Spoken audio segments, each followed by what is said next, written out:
আমি মেডিকেল কন্ডিশনটা খুব ভালো বুঝতে পারছি। এটা আমরা মেডিকেল কন্ডিশনটা খুব ভালো বুঝতে পারছি। এটা আমরা আমাদের ডাক্তারি হিসেবে বলি পোস্ট ট্রমাটিক স্ট্রেস ডিসঅর্ডার। এই ডিসঅর্ডার মধ্যে দিয়ে দেখেই যাচ্ছে। এই ডিসঅর্ডার কি হয়, সবসময় তার মেয়ের কথা মনে পড়ে।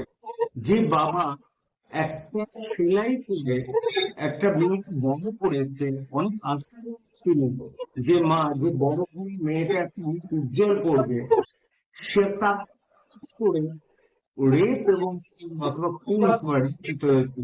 এটা ওরা কিন্তু মাঠ থেকে তুলতে পারছে না।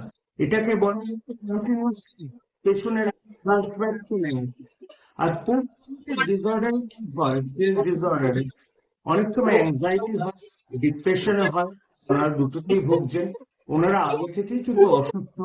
নাম্বার টু, মুড ভীষণ হয়। কখনো দেখবেন ওনার মারা বেশি মুড সুইং করছে।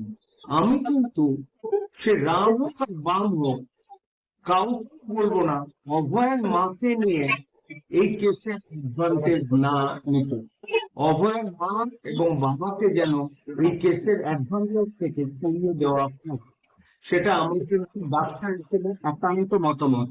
তাদের একটা মেডিকেশন দরকার, তাদের একটুখানি সাইকোথেরাপি, অন্য থেরাপি গুলো দরকার। তারা নিজেরা করুক, কিন্তু কোন দলের ছত্র ছায়া অভয়ার